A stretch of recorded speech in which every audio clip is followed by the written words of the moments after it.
Muito bem, Salmo 90, verso 12, diz assim: ensina-nos a contar nossos dias, para que alcancemos um coração sábio. Numa outra tradução, na tradução da Nova Versão Transformadora, NVT, diz assim: ajuda-nos a entender como é a vida, como a vida é breve, para que vivamos com sabedoria. Amém.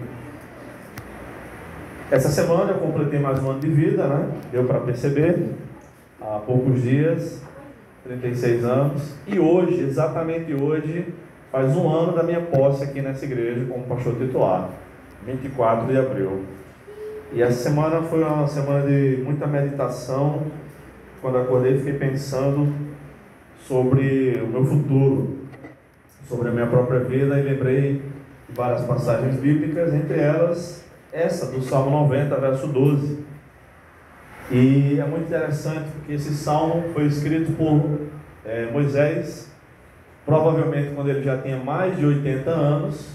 E nesse salmo ele diz que quem vive muito vive até 70, né, na época dele, e depois dos 70 é só cansaço. Mas ele já tinha pelo menos mais 10 anos, além desses 70, quando ele escreveu, se é que foi quando Deus o chamou, né? A gente sabe que Moisés viveu até os 120 anos.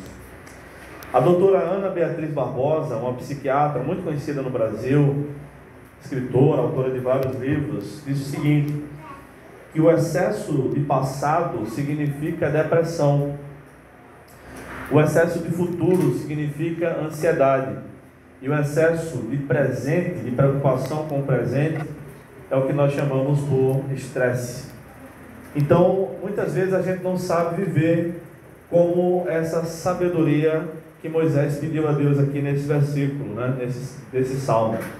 Às vezes a gente está preso demais ao passado, ou preocupado demais com o futuro, e isso acaba afetando o nosso presente. Então, o excesso de preocupação, ou alguma coisa que nos prende para trás, ou alguma coisa que nos preocupa para a frente, acaba nos prejudicando e pode desembocar em depressão, estresse ou ansiedade desnecessários.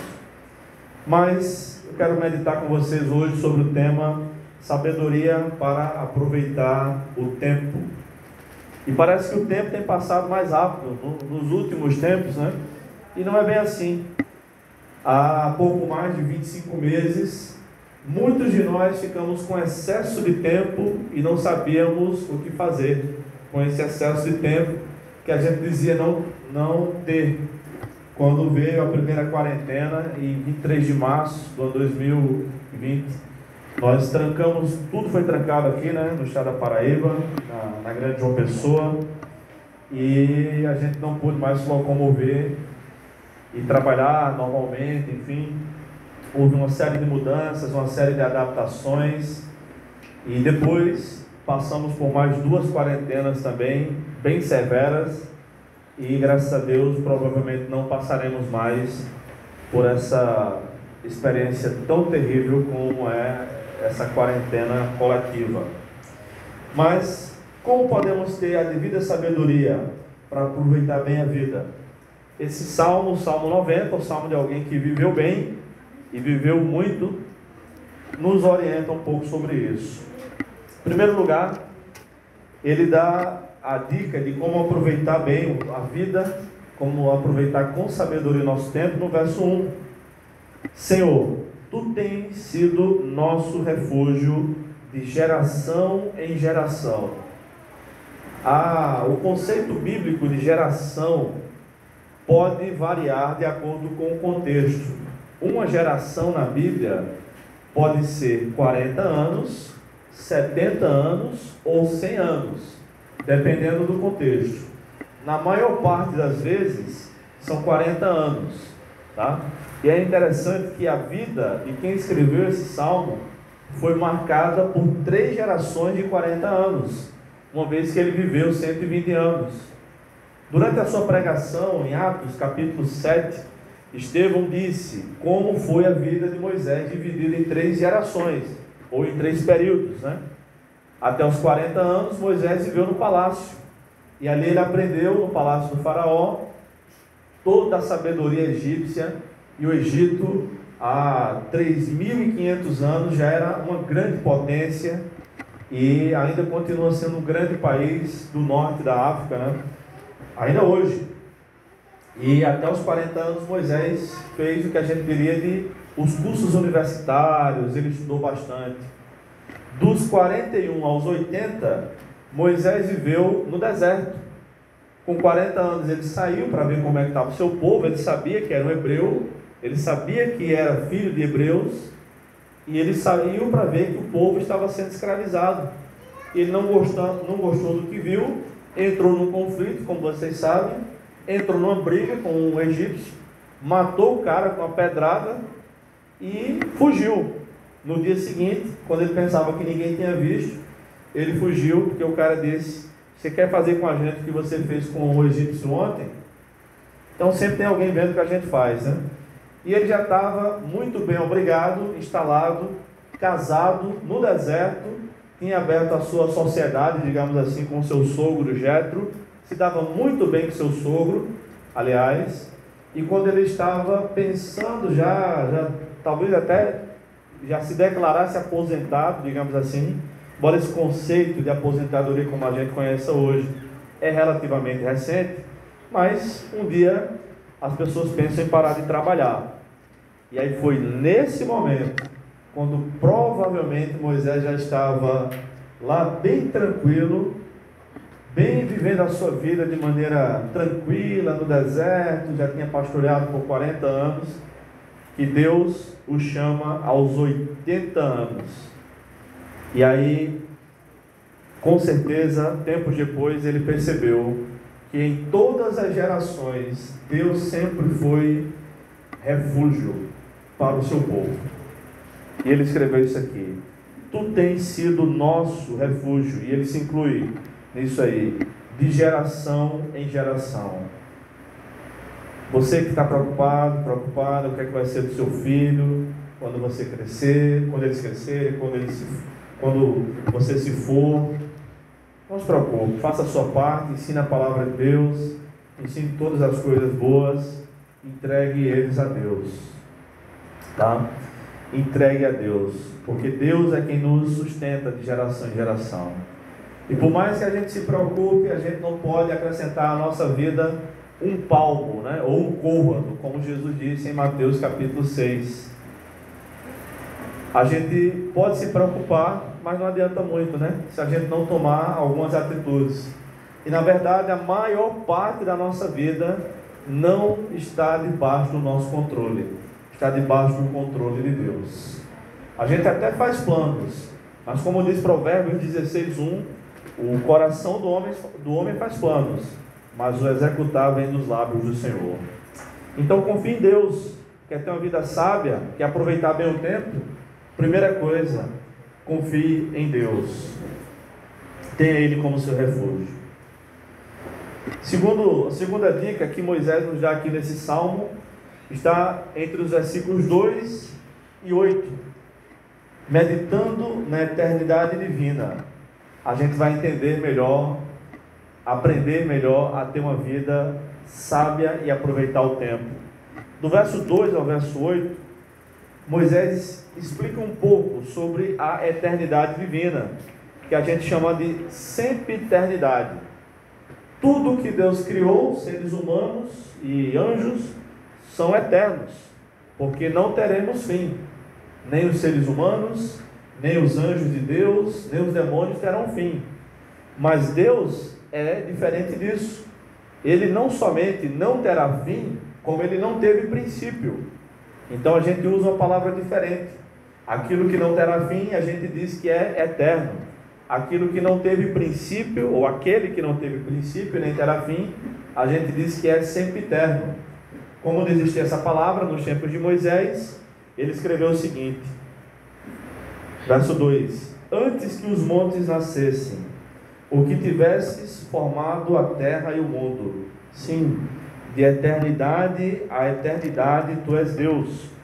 Tu fazes o homem voltar ao pó e dizes: voltai, filhos dos homens, porque aos teus olhos 1000 anos são como o dia de ontem que passou, como a vigília da noite. Vigília é a ideia de 3 horas numa noite.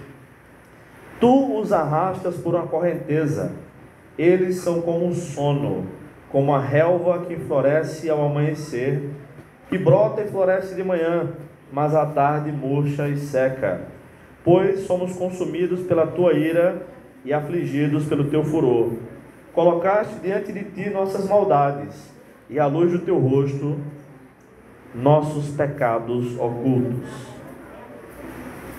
Quando Moisés diz que de eternidade a eternidade, Deus é Deus, tu és Deus, está se dirigindo a Deus, esse salmo, a gente podia, para tentar entender melhor isso aí, a ideia de nós estamos no presente, e aí na eternidade passada, Deus já era Deus, e na eternidade futura, a qual nós estamos aguardando, Deus é Deus também.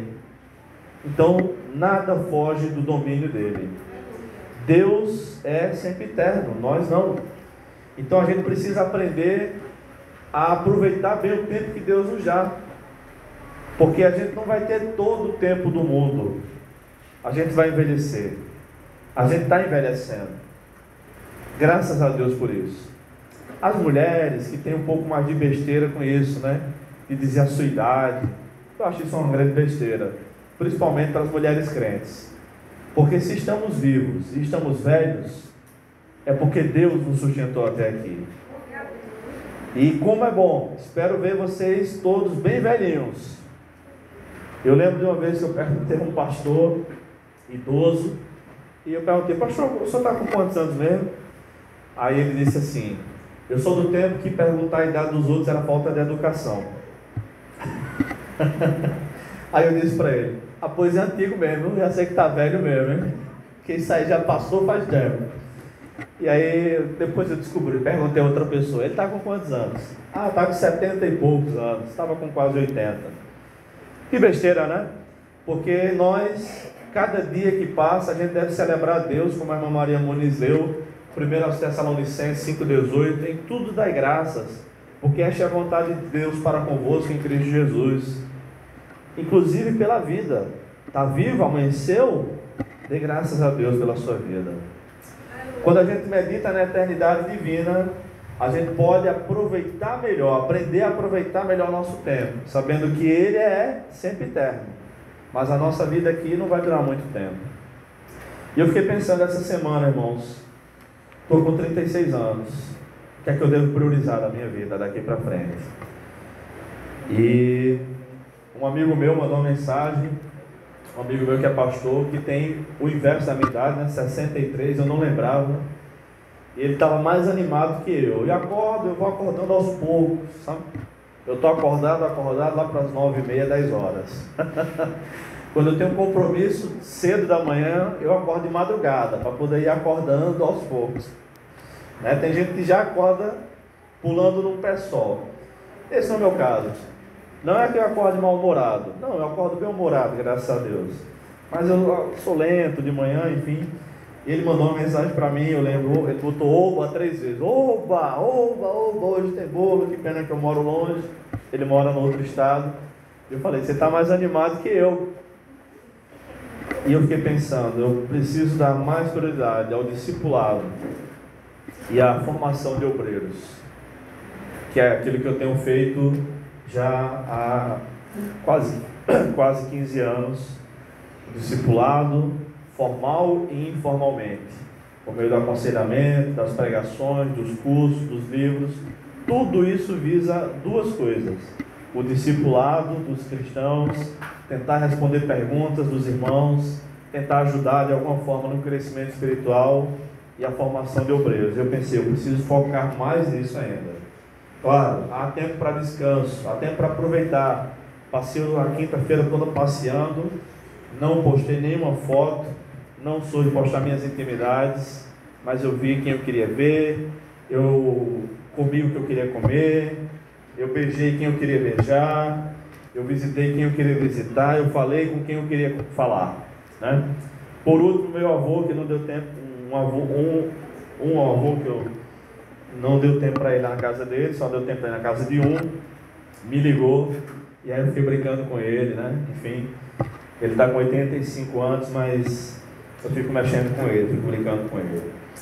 Mas, irmãos, como é que vocês pretendem passar o resto de suas vidas? Talvez vocês nunca tenham pensado nisso, mas vocês vão morrer um dia. E o que é que vai ter valido a pena? Vai ter valido a pena aquela briga besta de levantou ou não levantou a tampa do vaso em casa? O vaso do banheiro? E tem casal que briga por isso. Tem homem que provoca também, né? Não é brincadeira não, né? E geralmente a culpa não é da mulher, geralmente. Mas será que vai ter valido a pena não deixar o marido descansar no domingo e arrumar sempre mais alguma coisa para ele fazer? Será que vai ter valido a pena as brigas que a gente arruma na igreja e as inimizades que a gente faz? Será? Não vai ter valido a pena. Vai ter valido a pena estender as mãos para outras pessoas e ajudá-las. Orar por aqueles que sofrem. Oferecer o ombro para que as pessoas chorem conosco e chorar com elas. Isso vai ter valido a pena. É interessante, irmãos, que tem algumas profissões que o pessoal é tão grato, né? E ser professor é uma dessas profissões. E não é por isso que eu sou professor. Eu sou professor porque Deus me chamou para ser. E até um dia, quando eu pensei em desistir, Deus não deixou. Mas o pessoal se sente tão grato. E às vezes eu não lembro o nome da pessoa, onde a pessoa foi meu aluno, enfim. Geralmente, e às vezes até não foi uma aula tão boa assim, mas os irmãos têm tanta gratidão. E eu digo, glória a Deus, então que sirva para a glória de Deus. Essas coisas valem muito a pena. Saber que a gente pode contribuir com alguém. Saber que a gente pode ajudar alguém. Saber que daqui a 5, 10 anos, essa garotada toda vai estar tomando conta aqui da igreja. Agora a gente fica pedindo silêncio, agora a gente fica pedindo que jogue fora o copo, que não fique usando o celular no culto. Se a gente continuar fazendo nosso trabalho, isso vai valer a pena. Porque eles vão estar aqui no grupo de louvor, vão estar liderando os jovens, vão estar se casando, vão estar pregando, vão estar plantando outras igrejas. Isso vale a pena, irmãos. Esse tipo de coisa. Mas será que vale a pena gastar dinheiro com coisas inúteis? Perder o nosso tempo reclamando com coisas inúteis, triviais? Um dia, o pastor John Piper é um pastor norte-americano, é o pastor que mais usa a internet no mundo. Há vários anos ele faz isso. E ele tem um podcast de responder perguntas assim, e responde todo tipo de pergunta que o pessoal manda. Tem mais de 1.500 programas gravados. Muitos já estão traduzidos em português. E aqueles que não estão, você coloca a legenda lá e dá para acompanhar. E ele falou uma vez que estava no aeroporto, e aí estava esperando o voo lá, estava demorando, né? Pegou uma revista, e aí tem uma matéria lá, ele leu essa matéria, um casal que aposentou-se bem cedo, casal jovem, e decidiu viajar pelas praias do mundo, colecionando conchas. E dedicou o resto da sua vida a colecionar conchas. E ele escreveu um livro depois baseado nisso. Ele escreve muitos livros, né? John Piper é uma benção. E o nome do livro é Não Jogue Fora a Sua Vida. Veja que vida fútil, que vida inútil. Veja que coisa besta. Passar o resto da vida colecionando conchas. Irmãos, o que é que a gente tem colecionado? Quais são as conchas que a gente tem colecionado? Às vezes é o tempo excessivo nas redes sociais. Eu uso, vocês sabem, eu uso bastante. Mas eu não deixo de fazer minhas outras coisas. E nem são minha prioridade. Quando eu acordo, a primeira coisa que eu olho não é o celular. Eu não tenho filhos pequenos morando fora. Eu não tenho a necessidade de fazer isso. Mas enfim.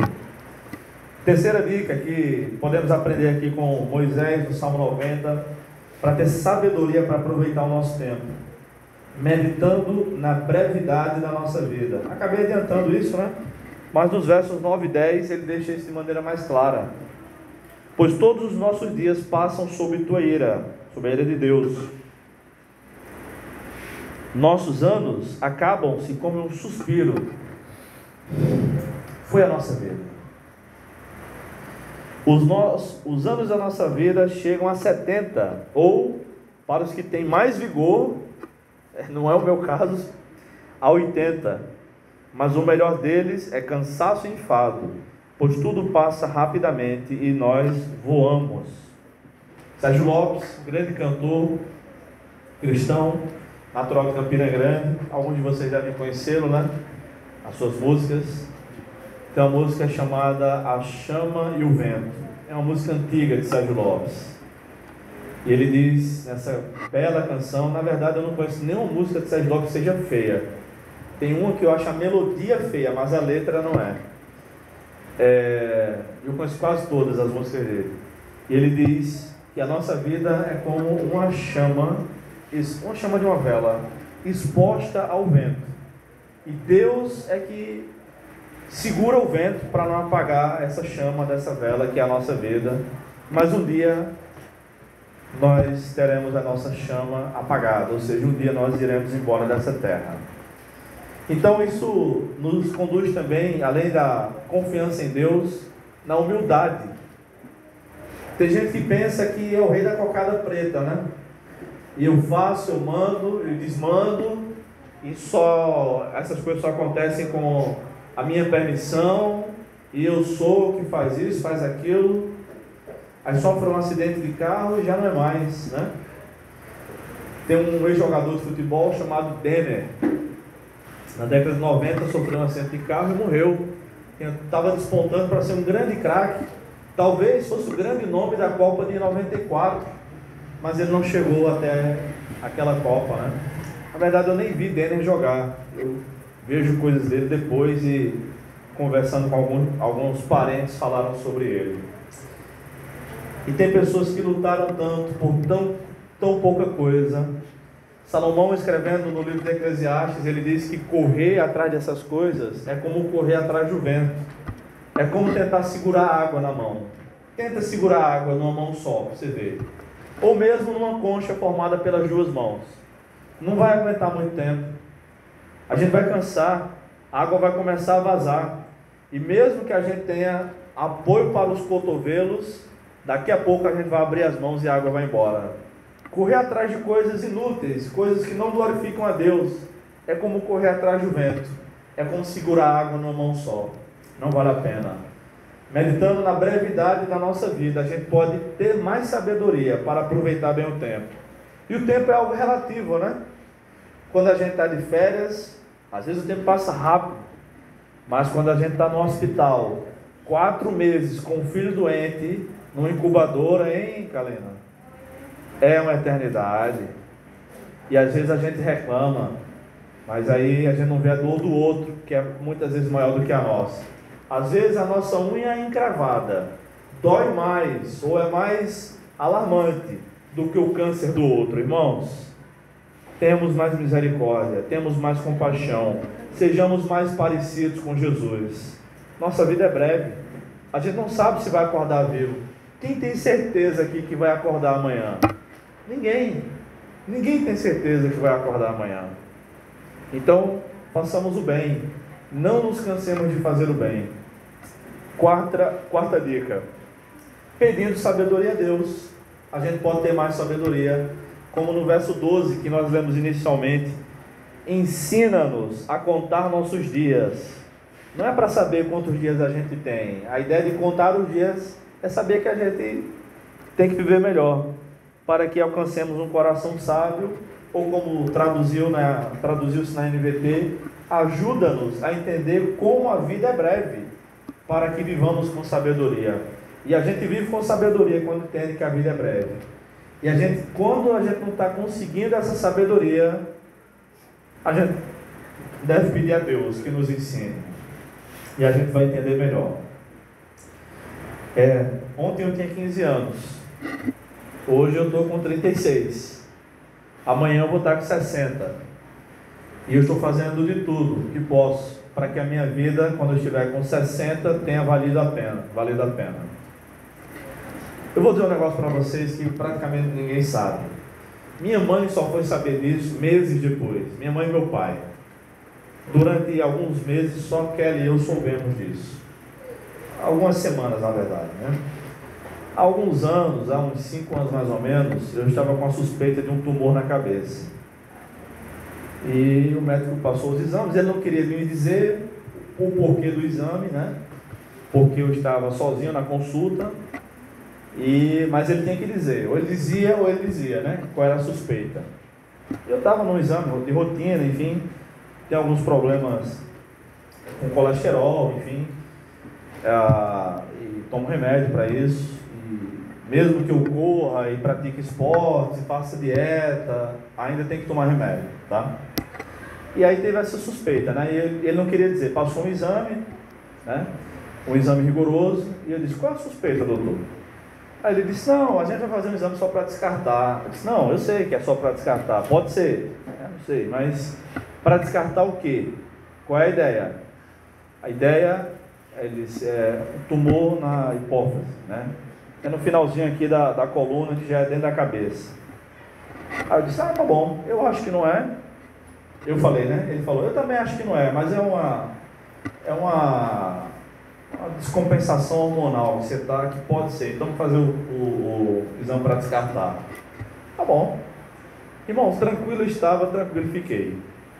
Aí, à noite, claro que eu não ia perturbar a Kelly com isso, ela, enquanto estava trabalhando, e à noite conversei com ela foi explicando pelas beiradas, eu disse, vou fazer esse exame e tal.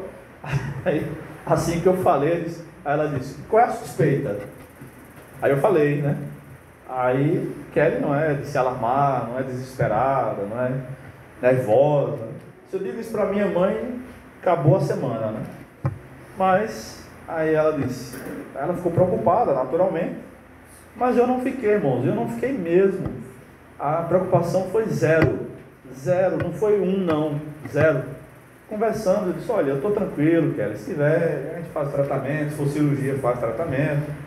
Também se morrer, chegou meu dia, não adianta, não vai ter médico no mundo que vai prolongar um dia na minha vida ou na sua, nessa terra. A Bíblia diz que todos os nossos dias estão escritos no livro do Senhor. Acabou. Eu disse, fique tranquila, eu estou tranquilo. Ela disse, você está de 0 a 10, quão preocupado você está? Eu disse, 0.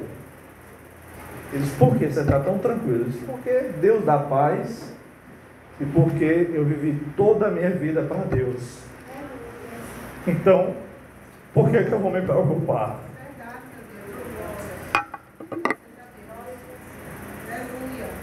E eu disse, se eu morrer agora, se eu morrer daqui a 50 anos, para mim dá no mesmo. Paulo disse, quer morramos, quer vivamos, somos do Senhor. Fez o exame.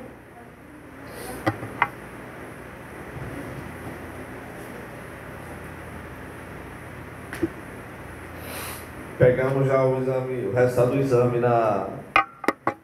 quando a clínica já estava perto de fechar, deu tempo para pegar antes.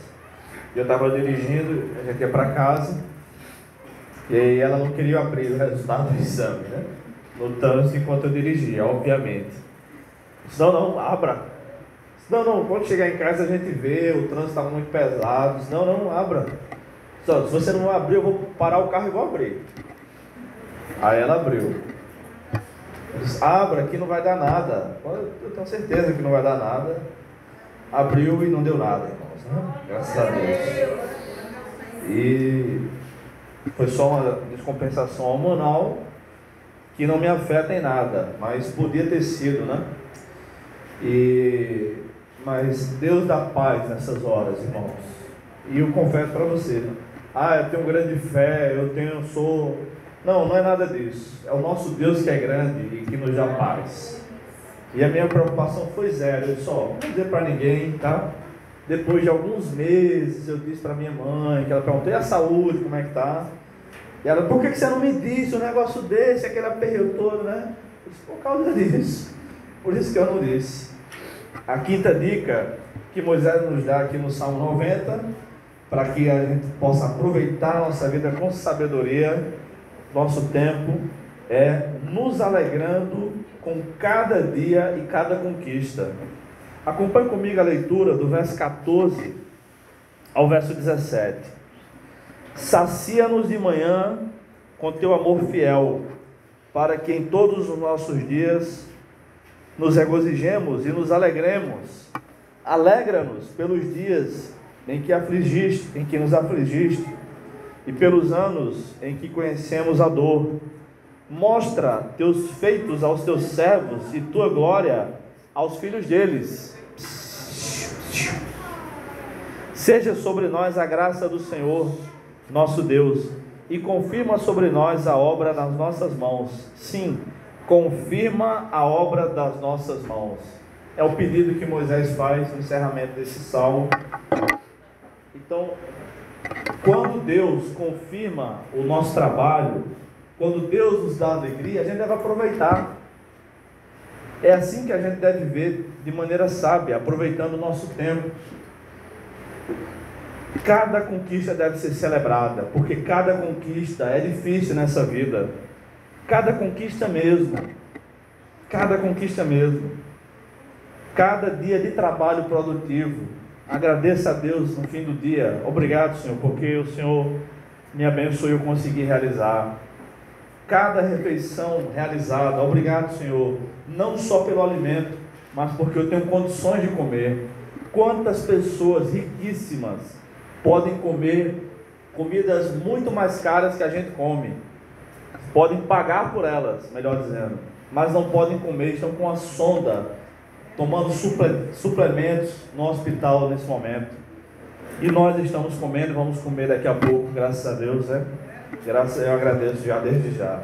Para concluir, irmãos, o apóstolo Paulo nos faz um alerta também sobre o que Moisés falou aqui em Efésios capítulo 5, versículos 15 e 16. Paulo fala para a gente remir o tempo, ou para aproveitar cada oportunidade, porque os dias são maus.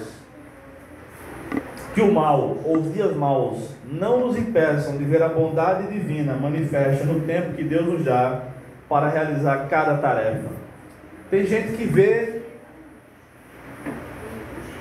olha para o todo e vê aquele defeitozinho, aquela falhazinha que não conseguiu realizar com perfeição, ao invés de ver o todo da operação divina, da graça de Deus. Que Deus nos ajude a olharmos mais para as bênçãos do que para aquelas coisas que não saíram de acordo com a gente queria. Que Deus nos dê essa sabedoria. Não deixe o tempo passar, aproveite a vida com Deus. Quer fazer aquele curso? Faça, aproveite, comece agora, faça a matrícula amanhã. Quer aprender uma nova habilidade? Vá para o YouTube, compre livros, estude, faça. Quer fazer uma viagem dos sonhos? Junte dinheiro, comece juntando esse mês, guarde dinheiro e se programe para fazer a viagem. Aproveite a vida que Deus nos dá, porque viver é muito bom. A cada 40 segundos, uma pessoa tira a sua própria vida no mundo todo. Enquanto eu estou falando aqui há 33 minutos e meio, várias pessoas já se mataram no mundo. Cada 40 segundos alguém se mata. Aproveite a vida que Deus lhe deu. Eclesiastes 3:1 diz o seguinte: tudo tem uma ocasião certa, e há um tempo certo para todo o propósito debaixo do céu. Então, se mesmo com planejamento, mesmo com sabedoria, mesmo com oração, mesmo juntando dinheiro, não deu certo o que você queria, não reclame. Agradeça a Deus, porque Ele tem algo melhor para você. Que Deus nos abençoe e que Ele nos dê a devida sabedoria para aproveitar o tempo. Em nome de Jesus. Amém.